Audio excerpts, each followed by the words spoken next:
Bom dia, boa tarde, boa noite, gente. Meu nome é Giovana Torres e a gente está aqui para estudar mais um artigo, que é a influência do uso das mídias sociais relacionado ao trabalho pelos funcionários em seu comportamento de inovação e serviço. O paradigma SOR.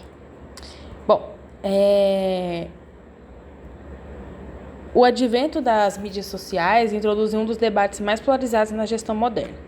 Essas plataformas são um canal de produtividade e inovação ou uma fossa digital de distração. A literatura acadêmica, assim como as experiências práticas dos gestores, apresentam um quadro ambíguo. Por um lado, estudos como o de Sharon Sukmonk Cole mostraram que o uso das mídias sociais pode aliviar o estresse no trabalho. Por outro lado, pesquisas alertam para consequências negativas, como o cyberbullying e o cyberloafing, citados por Gilmet e Kowalski em 2022. No centro desse debate tem uma pergunta crucial e ainda não completamente respondida. Qual é o impacto real do uso profissional dessas ferramentas na capacidade de inovação dos funcionários? É precisamente nessa lacuna que o estudo do professor Mohamed Olfat, da Universidade de Shahid Beheshti, no Irã, se insere. A sua investigação intitulada A Influência do Uso das Mídias Sociais relacionado ao trabalho no seu comportamento de inovação em serviços, publicada na revista Digital Transformation in Society, tem disponível no Emerald, não se contenta com observações superficiais. Ele propõe e testa um modelo teórico robusto para desvendar os mecanismos ocultos que conectam um simples clique numa rede social a um comportamento de inovação tangível no ambiente de serviços, com um foco específico no setor financeiro. Essa não é apenas mais uma opinião, ela é uma análise empírica e quantitativa que busca preparar a correlação na causalidade. Para desvendar essa complexa relação, o estudo adota a lente teórica do paradigma estímulo-organismo-resposta, que é o SOR, conforme delineado por Song Yao e Wen. Essa estrutura ela é fundamental para entendermos a jornada do estímulo até o comportamento final. Vamos decompor os elementos que são o SOR. Primeiro a gente tem o estímulo. Esse é o ponto de partida, o agente externo. Nessa pesquisa, o estímulo é definido com precisão como o uso das mídias sociais relacionado ao trabalho. Isso vai além de verificar o Facebook casualmente. Refere-se a ações intencionais, como utilizar o LinkedIn para construir uma parceria estratégica, consultar um grupo especializado no Twitter para solucionar um problema técnico ou usar o WhatsApp Business para coordenar atividades com colegas. O estudo, seguindo Foursquare e Bystrom, foca especificamente em mídias sociais públicas, como Facebook, X e Instagram. Em contraste com as mídias sociais empresariais, devido à sua ubiquidade e facilidade de acesso para a coleta de dados. O organismo, que é o O, é o cerne do modelo e representa os processos internos, cognitivos e afetivos dos funcionários, que são ativados pelo estímulo. O estudo de Olfat identifica dois organismos críticos que funcionam como mediadores. O primeiro é a gestão do conhecimento no nível individual. Esse conceito é dividido em duas dimensões operacionais. A primeira é o compartilhamento e conhecimento, que Lean define como uma cultura de interação social envolvida a troca de conhecimentos, experiências e habilidades. A segunda é a capacidade de aquisição de conhecimento, que Liao e Barnes descrevem como o processo de acessar e absorver conhecimento através do contato direto ou indireto, como fonte de conhecimento. As mídias sociais, com seus atributos de cobertura, interação e feedback, são postuladas como um terreno fértil para ambos os processos. A segunda parte, o que o estudo do Olfat identifica, o segundo organismo, é a assunção de riscos pelos funcionários. Baseando-se em Neves e Eisenberger, esse organismo refere-se à vontade do funcionário de navegar na ambiguidade, defendendo opiniões impopulares ou explorando novas ideias sem garantia de sucesso. A premissa é que o uso das mídias sociais pode fortalecer o suporte organizacional percebido, encorajando assim uma postura mais arriscada. Agora, a resposta, que é o R, é o resultado comportamental observável. Nesse estudo, a resposta é o comportamento de inovação em serviços dos funcionários. Isso é definido operacionalmente como a geração, promoção e implementação de novas ideias para melhorar o desempenho de tarefas e, fundamentalmente, aumentar a satisfação e lealdade dos clientes, especialmente em indústrias de serviços como a financeira. O modelo proposto, portanto, é uma cadeia usual. O estímulo, que é as mídias sociais, influencia o organismo, que é a gestão do conhecimento e a assunção de riscos, que, por sua vez, molda a resposta, que é a inovação em serviços. Sobre a metodologia. Esse estudo é um exemplo de como uma abordagem metodológica sólida pode iluminar relações complexas. A pesquisa foi conduzida com uma amostra de 241 analistas financeiros de 10 empresas financeiras iranianas, selecionados a partir de um pool inicial de 283 respostas. A escolha desse grupo não foi aleatória. Analistas financeiros, eles operam em um ambiente inerentemente de alto risco.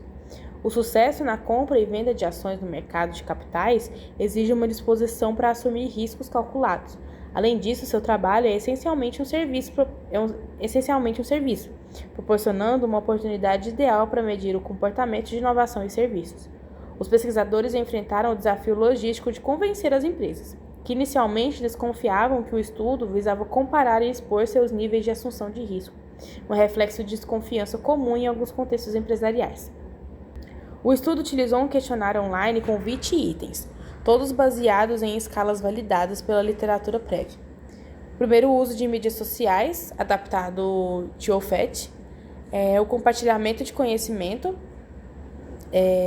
baseado em Ramadan, aquisição de conhecimentos, baseado em Kim e Lee, assunção de riscos, baseado em Neves e Eisenberg, inovação de serviços, combinando escalas de Wu e Hoang, e todas as respostas foram coletadas numa escala Likert de 5 pontos, de discordo totalmente até concordo totalmente.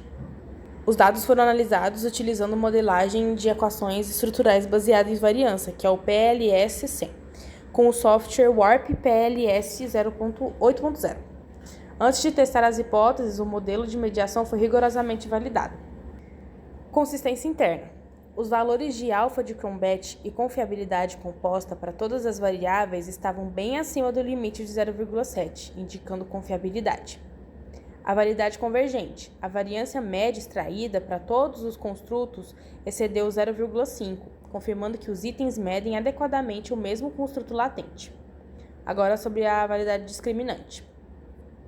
O critério de Fornell-Lecker foi atendido, mostrando que cada construto é distinto dos outros. Agora, a ausência de multicolinearidade. Os fatores de inflação de variância estavam todos abaixo de 2, muito abaixo do limiar problemático de 5. Agora, sobre o viés do método. O teste de Harman mostrou que o primeiro fator explicou apenas 38,25% da variância, abaixo do limite de 50%, indicando que o CMB não era uma ameaça significativa. Os resultados da modelagem de equações estruturais forneceram suporte empírico esmagador para o modelo proposto. 9 das 10 hipóteses foram confirmadas, pintando um quadro claro e matizado de como a inovação é catalisada. Vamos analisar a hipótese. O H1 e o H2. O uso de mídias sociais no trabalho teve um efeito positivo e altamente significativo, tanto no compartilhamento de conhecimento quanto na aquisição de conhecimento. Isso valida a ideia de que as mídias sociais são uma ferramenta eficaz de gestão de conhecimento individual. Sobre o H3. O compartilhamento de conhecimento mostrou um efeito positivo significativo na aquisição de conhecimento. Isso sugere uma cultura de reciprocidade. Quando os funcionários compartilham generosamente, todos adquirem mais conhecimento. Sobre o H4, o H5 e o H6. Aqui a gente entra no segundo organismo mediador. Tanto o uso de mídias sociais quanto o compartilhamento de conhecimento e a aquisição de conhecimento tiveram efeitos positivos significativos na assunção de riscos. É notável que o conhecimento compartilhado tenha sido o preditor mais forte da coragem para arriscar. Sobre o H7 e o H8. Ambas as dimensões da gestão do conhecimento impactaram diretamente a inovação. O compartilhamento e a aquisição de conhecimento são combustíveis diretos para o comportamento inovador. Sobre o H9. A assunção de riscos teve um efeito positivo significativo na inovação em serviços. A análise de sensibilidade posterior revelou que a assunção de riscos era, na verdade, a variável mais importante para prever a inovação, com uma importância normalizada de 100%. Agora sobre o H10. Essa foi a descoberta crucial. O estudo não encontrou uma relação direta e significativa entre o uso de mídias sociais e a inovação em serviços. Isso é fundamental. Não tem atalho. As mídias sociais sozinhas não tornam ninguém inovador. O modelo final, portanto, explica uma parcela notável da variância no comportamento de inovação, indicando que esse caminho indireto captura a maior parte do fenômeno. O teste de relevância preditiva também confirmou que o modelo tem uma forte capacidade de prever resultados. Interpretar esses resultados vai além de simplesmente listar hipóteses suportadas. Eles nos contam uma história coerente sobre a psicologia organizacional na era digital. A rejeição da H10 é profunda. Ela sugere que as mídias sociais são uma ferramenta de capacitação, não uma varinha de condão. Elas não criam ideias novas do nada, mas sim preparam o terreno para que essas ideias surjam e floresçam. O caminho é ferramenta, que é a mídia social, capacitação, que é o conhecimento e a coragem, que leva para o resultado. As implicações teóricas são significativas. Esse estudo é um dos primeiros a integrar a teoria SOR, a gestão de conhecimento e a assunção de riscos num único modelo, para explicar o uso das mídias sociais no trabalho. Ele demonstra empiricamente que o conhecimento compartilhado não só beneficia o recipiente, mas também fortalece o próprio doador, tornando-o mais forte e confiante para arriscar. Isso alinha-se com teorias como a conservação de recursos e a teoria da troca social. Para gestores, as implicações práticas são transformadoras. Primeiro, a mudança de paradigma de controlar para cultivar. Proibir as mídias sociais com base nessas evidências, uma estratégia que pode sufocar a inovação. O foco deve mudar para a criação de políticas de uso consciente que orientem os funcionários sobre como aproveitar essas ferramentas para aprendizagem, colaboração e construção de redes. O investimento em literacial digital. As organizações devem oferecer informação que vá além da segurança. É preciso ensinar os funcionários a usar as mídias sociais como uma ferramenta de pesquisa profissional, curadoria de conteúdo e networking estratégico. A criação também de uma cultura de coragem psicológica, dado que a assunção de riscos é o elo mais crítico. Os líderes devem ser avaliados pela sua capacidade de criar ambientes psicologicamente seguros. Isso significa celebrar tentativas bem intencionadas, mesmo que falhem, e garantir que os funcionários não sejam punidos por experimentar novas abordagens. Agora, sobre a avaliação estratégica de ferramentas. Para as empresas cautelosas com as mídias sociais públicas, a implementação de mídias sociais empresariais pode ser uma alternativa viável para capturar os benefícios de partilhar o conhecimento e a colaboração em um ambiente mais controlado. Em conclusão, a investigação de Mohamed Olfet fornece uma contribuição vital para o nosso entendimento do local de trabalho digital. Ela desloca definitivamente a narrativa das mídias sociais como um mero passatempo para de uma infraestrutura estratégica para a inovação. O veredito é claro: o valor das mídias sociais não está no uso em si, mas na sua capacidade de amplificar o capital intelectual e a coragem operacional dos funcionários. É importante reconhecer as limitações do estudo. A amostra é de um único setor e país, e a natureza transversal da pesquisa não permite estabelecer casualidade absoluta ao longo do tempo. A coleta de dados foi desafiadora, devido à desconfiança inicial das organizações. Essas limitações, no entanto, abrem portas para pesquisas futuras. Estudos longitudinais poderiam rastrear como essas relações evoluem. Pesquisas em diferentes setores e culturas testariam a generabilidade dos achados. Investigar variáveis moderadoras, como o estilo de liderança ou a cultura organizacional, poderia enriquecer ainda mais o modelo. O takeaway final é inegável.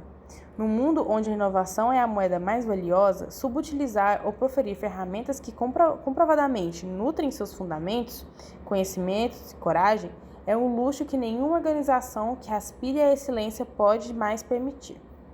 A tarefa dos líderes modernos não é bloquear o feed, mas sim aprender a alimentar o ecossistema de inovação que ele pode sustentar. Muito obrigado, gente, por terem assistido mais esse vídeo. Creio eu que esse vídeo aqui é o último que eu tô gravando. Eu gostei muito de fazer esse trabalho, de ler esses artigos. De fato, são várias coisas parecidas, né? Principalmente dessas transformações digitais. Tudo que eu vi até agora mostrou que depois da pandemia a transformação digital foi meio que obrigatória para as pessoas conseguirem trabalhar, mesmo que remotamente, e que a transformação digital não é tão ruim quanto a maioria das pessoas, pelo menos as massas que foram usadas, né, para pesquisas, para essas pesquisas aqui, dizem que são. Então, a tecnologia, pelo que as pesquisas também falaram, ela é boa, mas ela deve ser usada a favor e deve ser usada pela gente, e não deixar ela usar a gente, né? Somos os seres humanos. Enfim, gente, muito obrigada por terem assistido e me acompanhado durante esse trabalho, foi um prazer.